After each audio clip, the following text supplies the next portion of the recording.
In the early 20th century, China was not one nation, but many. The fall of the Qing dynasty in 1912 had shattered the country into a mosaic of feuding territories. This period, known as the Warlord era, was a time of immense turmoil and uncertainty. From the heartlands of the Central Plains to the remote frontiers, powerful military leaders carved out their own domains. They ruled with private armies, collected their own taxes, and fought endless wars against one another. The central government of the Republic of China was weak, its authority barely extending beyond the gates of its own capital. This fragmentation left the nation vulnerable to both internal collapse and foreign interference. The newly formed Soviet Union, rising from the ashes of the Russian Empire, watched this chaos with keen interest. Moscow saw China's weakness as a strategic opportunity. The Soviets hoped to expand their influence and create a buffer zone of friendly states along their vast Asian border. They had already succeeded in this goal by establishing puppet states in Mongolia and the remote region of Tannu Tuva. Now their eyes turned to the vast, resource-rich territory of Xinjiang, also known as Sinkiang. This enormous province, a crossroads of cultures and empires for centuries, represented another potential piece in their geopolitical puzzle. Its strategic location made it a perfect prize for a power looking to project its strength into Central Asia. For the Soviets, Xinjiang was more than just a potential buffer state. The region was believed to hold significant deposits of oil, gold, and other valuable minerals, resources the industrializing Soviet economy desperately needed. Controlling or heavily influencing Xinjiang would provide direct access to this wealth. Furthermore, a friendly government in Xinjiang would secure the Soviet Union's Central Asian flank, preventing hostile powers from establishing a foothold so close to its borders. Moscow played a complex game, sometimes supporting the nationalist government, the Kuomintang, and at other times backing the fledgling Chinese Communist Party. They were willing to align with any group that could further their strategic aims in the region. This complex web of ambition and intrigue set the stage for one of the most fascinating and often overlooked chapters of Chinese history. The vast, arid landscapes of Xinjiang would soon become a battleground, not just for local factions, but for the competing visions of Chinese nationalism and Soviet communism. It was a place where allegiances were as shifting as the desert sands.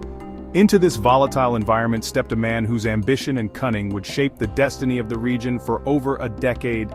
His name was Sheng Shikai, and his story is inextricably linked with the shadow of the Soviet bear cast over the heart of China. Sheng Shikai was born in Manchuria in 1895 to a family of considerable wealth. This privileged background afforded him opportunities that were unavailable to most of his countrymen. From a young age, he displayed a keen intellect and a strong military ambition.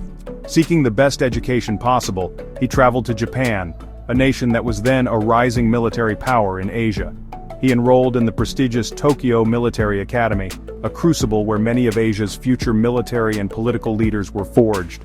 It was here, in the heart of Imperial Japan, that Sheng was first exposed to radical new ideas that were sweeping the globe. He became a student of Marxist ideology, absorbing its theories of revolution and social change. This exposure to Marxism did not immediately turn him into a committed communist, but it profoundly shaped his worldview. He saw it as a modern and powerful tool for organizing a state and mobilizing a population. After completing his studies, Sheng returned to a China embroiled in conflict. He joined the Northern Expedition in 1927, a major military campaign led by the Kuomintang to reunify the country and end the Warlord era. This experience gave him valuable battlefield knowledge and connections within the nationalist military establishment. His skills and ambition did not go unnoticed, and he was eventually assigned a new post far from the central corridors of power. Sheng was dispatched to the remote province of Xinjiang to serve as a military instructor. At the time, the region was under the control of Governor Jin Shiren, a corrupt and inept administrator. For a man of Sheng's ambition, this isolated post could have been seen as a career dead end. However, he saw it as an opportunity. He used his position to carefully observe the complex political landscape of the province, understanding the deep-seated tensions between the Han Chinese administration and the local Muslim populations, primarily the Uyghurs and Kazakhs. He quietly built relationships and waited for the right moment to make his move. That moment was not long in coming. Governor Jin's oppressive policies and blatant corruption had made him deeply unpopular with nearly every faction in the province. The local population suffered under his heavy taxes and discriminatory practices. The simmering resentment was a powder keg waiting for a spark. Sheng Shikai, the well-educated military man with a mind full of modern political theories, was perfectly positioned to take advantage of the chaos that was about to erupt. He was no longer just an instructor. He was a player in a dangerous game, ready to seize power when the old order inevitably crumbled. The spark that finally ignited the powder keg of Xinjiang came in 1931. The crisis began in the eastern part of the province, in the semi-autonomous region known as the Kumul Khanate. For generations, the Khans of Kumul had ruled their Uyghur subjects with a degree of independence, a right granted by the Qing dynasty, but the new provincial governor Jin Shuren was a man with little respect for tradition or local autonomy. In a move that was both greedy and foolish, he abolished the Khanate following the death of its ruler. He then imposed a harsh Chinese administration and began seizing land to give to Han Chinese settlers, actions that were seen as a direct assault on the Uyghur way of life. The response was swift and violent. The Uyghurs of the Kumul region rose up in what became known as the Kumul Rebellion. What started as a local uprising against the abuses of Governor Jin quickly spread across the province. Other Muslim groups who had their own grievances with the corrupt administration joined the rebellion. The conflict was brutal, characterized by ethnic and religious violence. The rebels, though poorly equipped, were highly motivated and fought fiercely against Jin Shuren's provincial army. The governor's forces were stretched thin, unable to contain the widespread insurgency that was now engulfing Xinjiang. As the rebellion raged, the provincial government in the capital, Dihua, began to collapse. By 1933, Governor Jin Shuren was overthrown in a coup. In the ensuing power vacuum, various factions vied for control. It was in this moment of chaos that Sheng Shikai made his decisive move. With his military background and his careful cultivation of alliances, he was promoted to become the military commander of the entire region. He now held the reins of military power, but his position was far from secure. The rebellion was still active, and he faced powerful enemies who saw him as a threat. One of his most significant rivals was Ma Zhongying, a Hui Muslim warlord who had joined forces with the Kumul rebels. The central government of China, the Kuomintang in Nanking, was also wary of Sheng. Aware of his past interest in Marxism and his independent streak, they began to secretly fund Ma Zhongying's forces, hoping to use the rebellion to oust Sheng and install a leader more loyal to them. Sheng Shikai found himself cornered. He was fighting a war on multiple fronts, with his enemies receiving support from his own government. Facing certain defeat, he knew he needed a powerful ally, and he knew exactly where to turn. Facing imminent collapse, Sheng Shikai made a bold and desperate gamble. He turned his eyes northward, to the Soviet Union. He understood that Moscow had its own strategic interests in Xinjiang, and might be willing to intervene to prevent the region from falling under the control of forces hostile to them. A victory for Ma Zhongying, who was backed by the Kuomintang, would mean a nationalist-controlled government on the Soviet border, something Stalin was keen to avoid. Sheng sent secret emissaries to Moscow pleading for military assistance. He presented himself as a progressive leader who was sympathetic to Soviet ideals, a man they could work with. The Soviet leadership was receptive to Sheng's appeal. Their relationship with the Chinese nationalist government was already strained due to disputes over the Chinese Eastern Railway in Manchuria. The prospect of a chaotic, KMT-influenced Xinjiang was far less appealing than a stable, friendly government led by a man like Sheng. An alliance with Sheng offered the Soviets a golden opportunity. They could secure a buffer state on their border, gain access to Xinjiang's resources, and check the influence of both the Chinese nationalists and the Japanese, who were also expanding their power in the region. The decision was made to support Sheng Shikai. Sheng's plea was not just a simple request for weapons. He was offering the Soviets a sphere of influence in exchange for his political survival. He promised them extensive economic concessions, including rights to oil exploration, mining, and trade. He effectively offered to turn Xinjiang into a Soviet economic colony. For Stalin, the terms were too good to refuse. It was a low-risk, high-reward proposition. They could achieve all their strategic goals in Xinjiang without the costs and complications of a direct annexation. They would prop up Sheng as the local ruler, but his strings would be pulled from Moscow. This secret agreement marked a pivotal moment in the history of Xinjiang. Sheng Shikai, in a bid to save his own skin, had invited a foreign power to become the ultimate arbiter of his province's destiny. He was willing to trade his region's autonomy for his own personal power. The central government in Nanking was completely unaware of this backroom deal. They continued to believe that their proxy, Ma Zhongying, was on the verge of victory. They had no idea that a far more powerful force was about to enter the conflict, an intervention that would change the balance of power in Central Asia for the next decade. In early 1934, the Soviet Union made its move. 2 brigades of the Red Army totaling over 7,000 troops crossed the border into Xinjiang. These were not mere military advisors, this was a full-scale invasion force. To conceal their direct involvement, the Soviet soldiers were disguised in Chinese uniforms and were officially referred to as Altai Volunteers. But their equipment told a different story. They came with tanks, armored cars, artillery, and a fleet of military aircraft. This was a modern, mechanized army, far superior to anything the local factions could muster.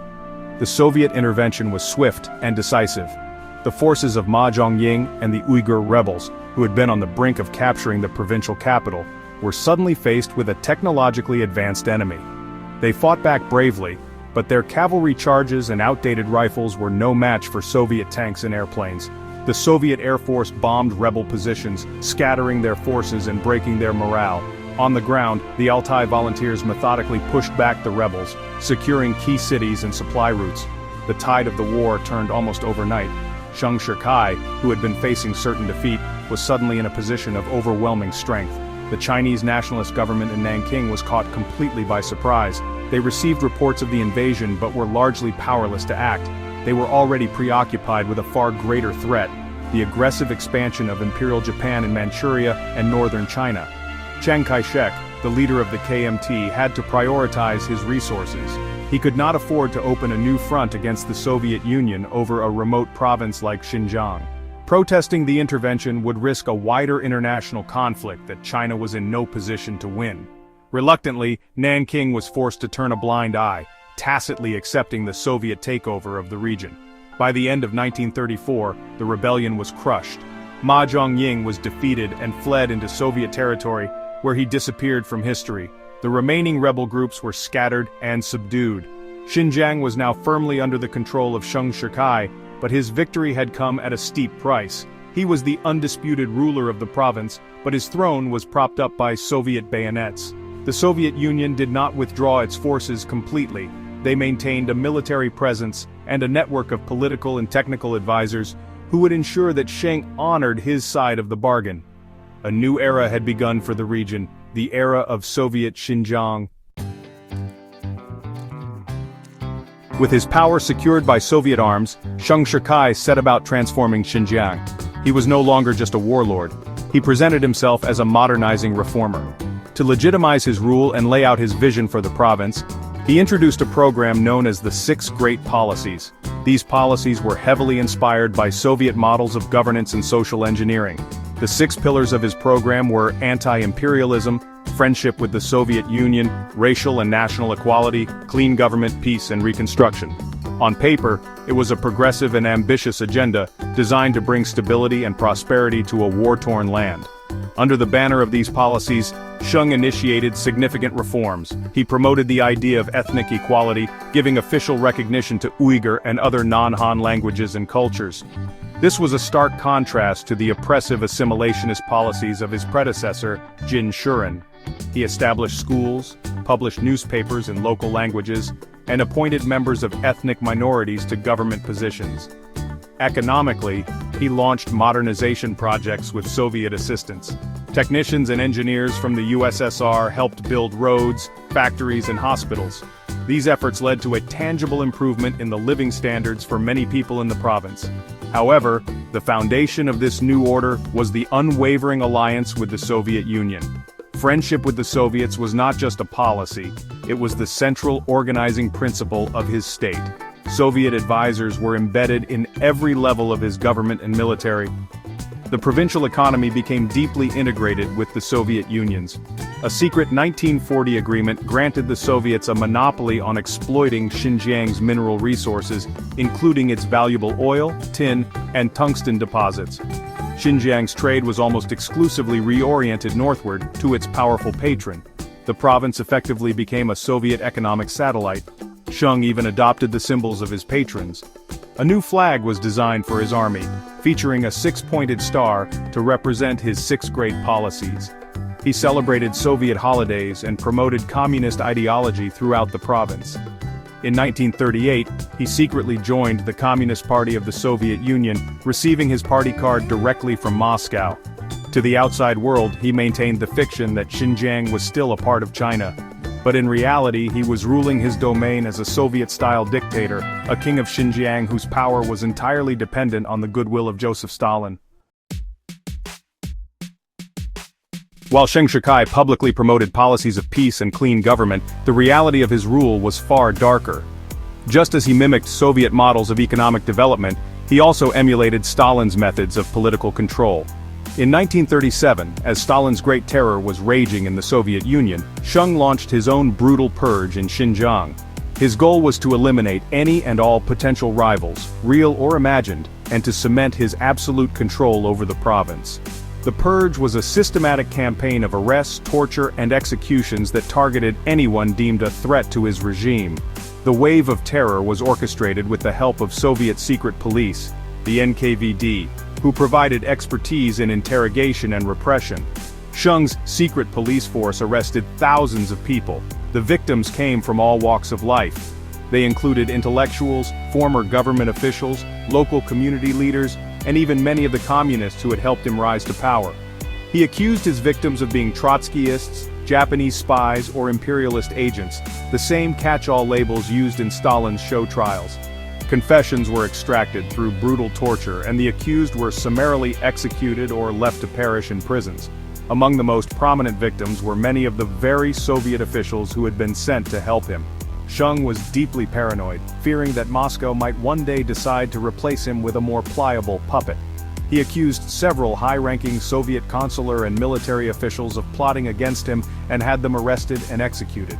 In a masterful display of manipulation, he convinced Stalin that these officials were part of a grand conspiracy, and that he, Sheng, had acted to protect Soviet interests. Stalin, likely seeing Sheng as a useful if ruthless asset, accepted his version of events and did not intervene to stop the bloodshed.